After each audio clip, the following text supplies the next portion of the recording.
안녕하십니까. 신의균의 쿠팡TV 시큐리티 뉴스입니다. 제가 얼마 전에 우리 투표를 중국인들이 개표한다고 이런 보도를 해드렸던 적이 있죠. 지금 조회수가 20만 명이 훌쩍 넘었는데 많은 분들이 관심을 가져주셨어요. 그러다 보니까 지금 다른 언론에서 그런 것들을 진짜 조사하고 취재하고 해보니까 이거 정말 문제가 심각하다라는 결과가 나왔는데, 아니 국민의힘은 도대체 뭐 하고 있는 겁니까? 정말 황당한 이런 팩트 여러분들께 알려드리도록 하고요. 그리고 아니 우리나라는 도대체 불량 국가들에게는 왜 이렇게 구싱구싱거리는지, 이란이 우리에게, 대한민국에게 정말 있어서는 안 되는, 해서는 안 되는 그런 막말을 했습니다. 그런데 그게 문제가 없네요. 희한합니다. 그리고 지금 이 우크라이나 사태로 지중해가 굉장히 위기 속에 있는데, 미국의 대형 해상 초계기를 러시아의 수호이 35 전투기가 격추할 뻔했습니다. 보겠습니다. 대한민국 건국 이래 가장 치열한 접전이자 외신에서는 가장 추잡한 선거라고 비판하고 있는 이번 대선, 우리가 알고 있던 것보다 더 더러워질 수 있을 것 같습니다. 이번 대선 개표 사무원 인력 공백이 발생하면서 대한민국 국적자가 아닌 그 나라 국적자들이 대량으로 개표 사무원으로 참여할 수 있다는 보도가 나와 우려를 모으고 있습니다.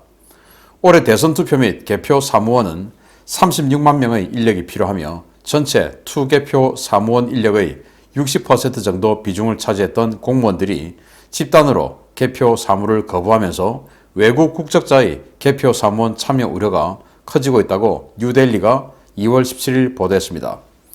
뉴데일리는 지난 2020년 4월 15일 총선 당시에 중국 국적자들의 개표를 했다는 사실이 알려지면서 논란이 있었다라고 전하며, 이들이 개표 사무원으로 참가해서 투표 용지를 집계하고 봉인된 투표함과 개표기를 관리한 사실이 드러나 문제가 되었었다라고 지적했습니다. 이번에도 국적에 상관없이 누구나 참여할 수 있는 개표 사무원 규정에 대해 뉴데일리가 중앙선관위 측에 문제를 제기하자 규정상 문제될 것이 없다라며, 개표 사무원 중에 외국인 현황 자료는 별도로 보유 또는 관리하고 있지 않다라는 사실상 대선의 개표 사무 보안이 완전히 뚫려 있다고 자인했습니다. 문제는 전국 공무원 노조가 11만 명 규모 조합원들을 모아 투개표 사무 참가 거부를 선언하면서 전체 개표 사무원 인력 가운데 3분의 1에 달하는 인력 공백이 발생하게 된 것인데요.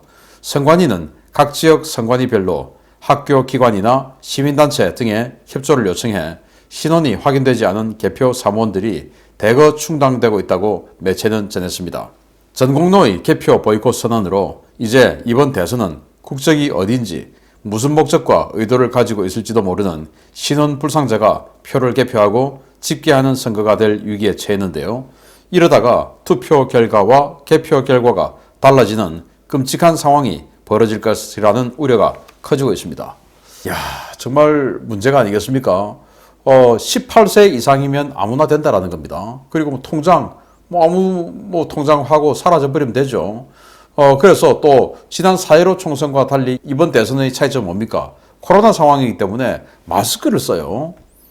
그래서 도대체 누가, 어떤 사람이 앉아서 저 사람이 누군지 알 수도 없는 이런 상황에서 개표를 하고, 이렇게 표를 분류를 하고 한다는 건데, 이게 있어서는 되는 일입니까? 어떻게 외국인이 우리 대한민국 대통령을 뽑는 선거에 이렇게 참여할 수 있는지, 이건 있을 수 없는 일 아닙니까? 이거 미국 대통령 선거 개표를 그냥 참관인만이 아니에요. 이건 직접 사무하는 겁니다.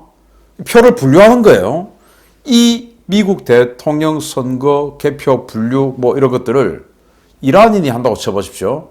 이거 되겠습니까? 이거 지금 우리나라 대선 개표를 북한에서 지령받고 온 자 또는 중국에서 지령받고 온 자들이 얼마나 도대체 하는지 관심도 없다, 관리도 안 된다 라는 선관위, 이런 선관위가 도대체 선거 관리하는 겁니까? 아니면 선거를 망치겠다는 겁니까?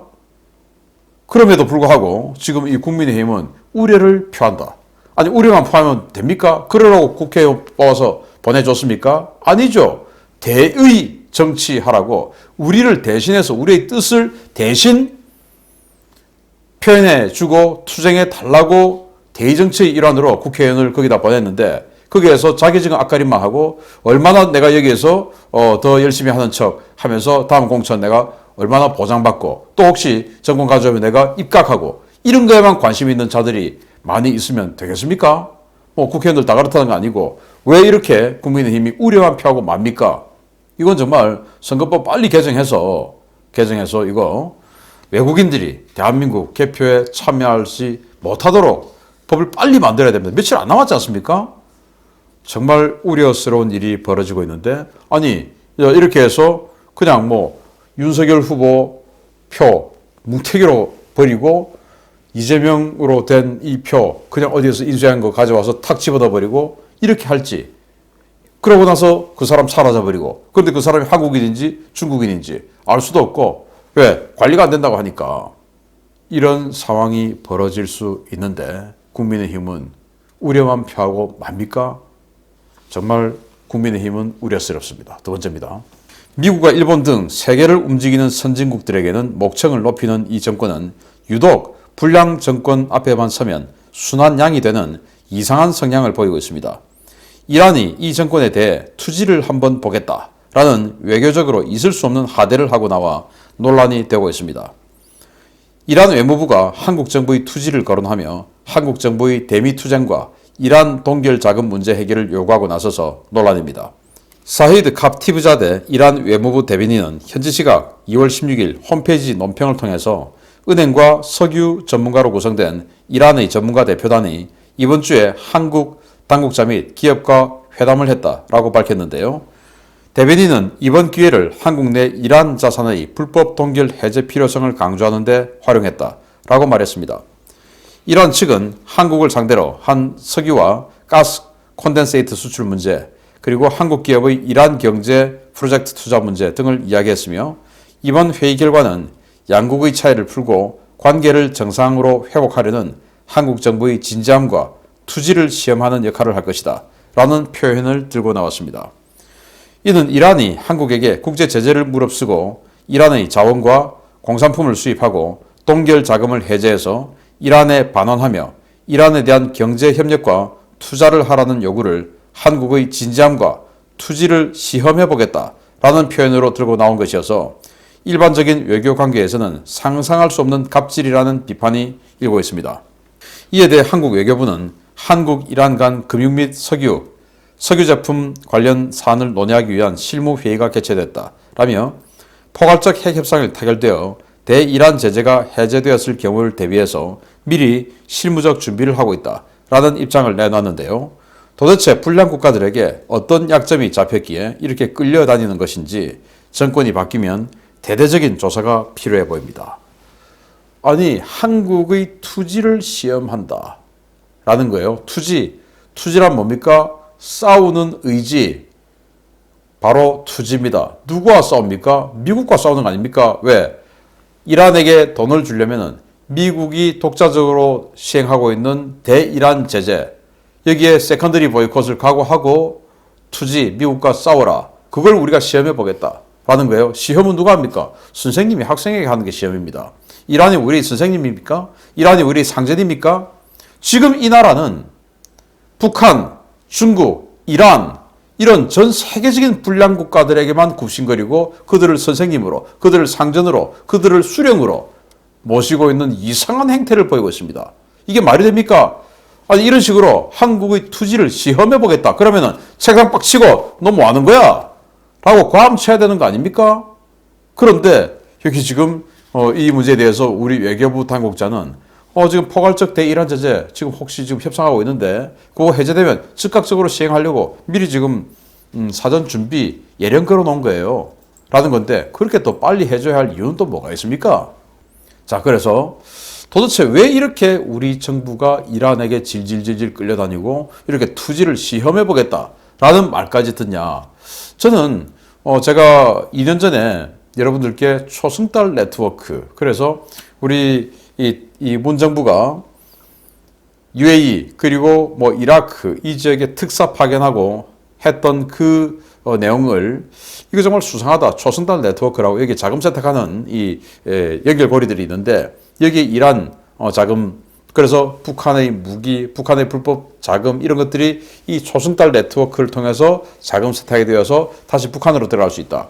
이런 의혹을 제가 심층 분석을 통해서 제기했던 적이 있죠. 그래서 아마도 도대체 왜 이렇게 이란에게 끌려다니고 이런 굴욕적인 이런 말까지 들어도 그냥 가만히 있냐라는 것을 생각해 볼 때 이거 초승달 네트워크를 통해서 북한에 불법 자금을 전달했거나 아니면 불법 자금을 전달하는데 협조했거나 하는 그런 약점이 잡혀 있지 않고서는 이렇게 질질 불량 국가에게 질질 끌려다니는 일이 있지 않을 것이다. 마찬가지로 인도네시아에게도 이 문재인이 그 KFX 재협상해라 라고 진해에 찾아온 인도네시아 장관에게 그렇게 약속해줬고 그것 때문에 지금까지 문 정권 초기부터 지금 이제 끝나는 마당까지 KFX 분담금 못 받고 질질 끌려가고 있는데 그 인도네시아와의 군사 협력도 유독 민주당 정부가 들어올 때 김대중 때부터 그때부터 민주당 정권 때만 유독 활발합니다. 그러면서 의혹도 제기되고 있습니다. 도대체 뭐가 인도네시아에게 약점을 잡혔는지 뭐가 이란에게 약점이 잡혔는지 반드시 이것도 조사해볼 필요가 있다. 조사해보면 정말 넝꿀이 질질질질 끌려서 이따만한 고구마가 나올 수 있다라고 생각을 합니다. 세 번째입니다. 우크라이나 사태를 두고 미국과 러시아의 갈등이 최고조에 달하고 있는 가운데 최근 지중해에서 러시아 전투기가 미 해군 정찰기를 격추시킬 뻔했던 아찔한 상황이 벌어졌던 것으로 알려져 충격을 주고 있습니다.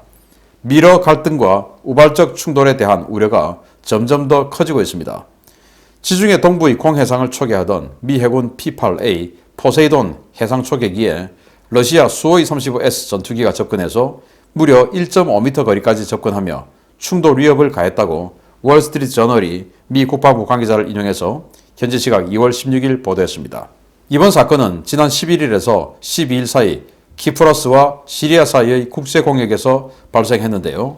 미국은 최근 시리아와 동부 지중해 일대에 급증한 러시아 군사력에 대한 감시를 위해서 이틀간 4대의 P-8A 포세이돈 해상 초계기를 이 지역에 파견해서 정찰 임무를 수행했습니다.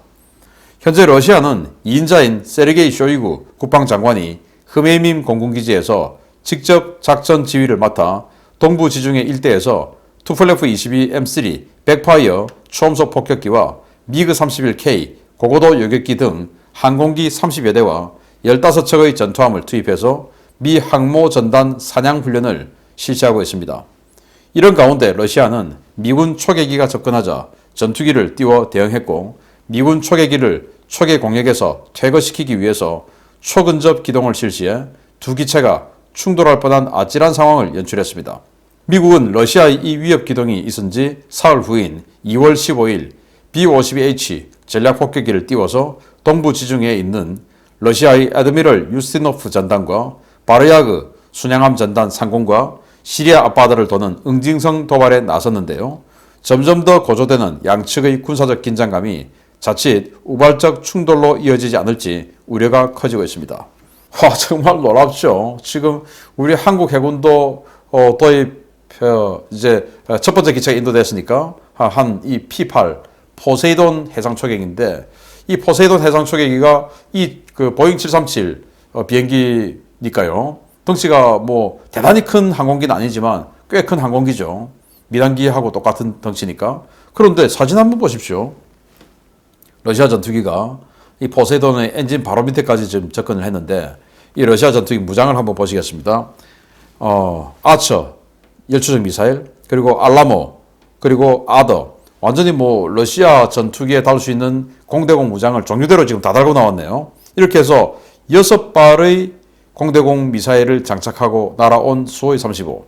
그런데 여기 중간 에어 인테이크 아래에 있는 무장에는 무장을 안 달았어요. 그 말은 기동성이 지금 엄청나게 좋은 상황이란 겁니다. 완전히 클린 상태에서 조그만 공대공 미사일 6발만 딱 달았으니까 이 전투기가 얼마나 지금 힘이 좋겠습니까? 이런 상황에서 이 수호이 35 전투기도 20m가 넘는 아주 대형 전투기인데 이 전투기가 포세이돈 바로 옆으로 접근했는데 1.5m까지 접근한 겁니다. 1.5m면 우리 팔 하나 쫙 펼친 것보다 더 짧죠.